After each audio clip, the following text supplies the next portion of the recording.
Hi, so we're going to pick up and see if this guy is going to be Tuck Everlasting that she saw in the woods. Then he rubbed an ear carelessly, yawned, and stretched. Shifting his position, he turned his attention to a little pile of pebbles next to him. As Winnie watched, scarcely breathing, he moved the pile carefully to one side, pebble by pebble. Beneath the pile, the ground was shiny wet. The boy lifted a final stone, and Winnie saw a low spurt of water arching up and returning, like a fountain, into the ground. He bent and put his lips to the spurt, drinking noiselessly. And then he sat up again and drew his shirt sleeve across his mouth. As he did this, he turned his face in her direction, and their eyes met. For a long moment, they looked at each other in silence. The boy, with his arm still raised to his mouth, neither of them moved. At last his arm fell to his side. "You may as well come out," he said, with a little frown. Winnie stood up embarrassed and, because of that, resentful. "I didn't mean to watch you," she protested as she stepped into the clearing. "I didn't know anyone would be here." The boy eyed her as she came forward. "What are you doing here?" he asked her sternly. "It's my woods," said Winnie, surprised by the question. "I can come here whenever I want to. At least I was never here before, but I could have come any time." She's kind of sassy. "Oh," said the boy, relaxing a little. "You're one of the Fosters, then." "I'm Winnie," she said. "Who are you?" "I'm Jessie Tuck," he answered. "How do?" And he put out his hand. Winnie took his hand, staring at him. He was even more beautiful up close. "Do you live nearby?" she managed at last, letting go of his hand reluctantly. "I never saw you before. Do you come here a lot?" "No, one's supposed to. It's our wood." "No one's supposed to. It's our wood." Then she added quickly, "It's all right, though, if you come here. I mean, it's all right with me." The boy grinned. "No, I don't live nearby, and no, I don't come here often, just passing through, and thanks, I'm glad it's all right with you." "That's good," said Winnie irrelevantly. She stepped back and sat down primly a short distance from him. "How old are you anyway?" she asked, squinting at him. There was a pause. At last he said, "Why do you want to know?" "I just wondered," said Winnie. "All right.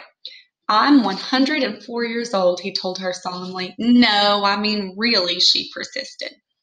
"Well, then," he said, "if you must know, I am 17." "17, that's right." "Oh," said Winnie hopelessly, "17, that's old." "You have no idea," he agreed with a nod. Winnie had the feeling he was laughing at her, but decided it was a nice kind of laughing. "Are you married?" she asked next. This time he laughed out loud. "No, I'm not married. Are you?" Now it was Winnie's turn to laugh. "Of course not," she said. "I'm only 10, but I'll be 11 pretty soon, and then you'll get married," he suggested. Winnie laughed again, her head on one side, admiring him. And then she pointed to the spurt of water. "Is that good to drink?" she asked. "I'm thirsty." Jessie Tuck's face was instantly serious. "Oh, that? No, no, no, it's not," he said quickly.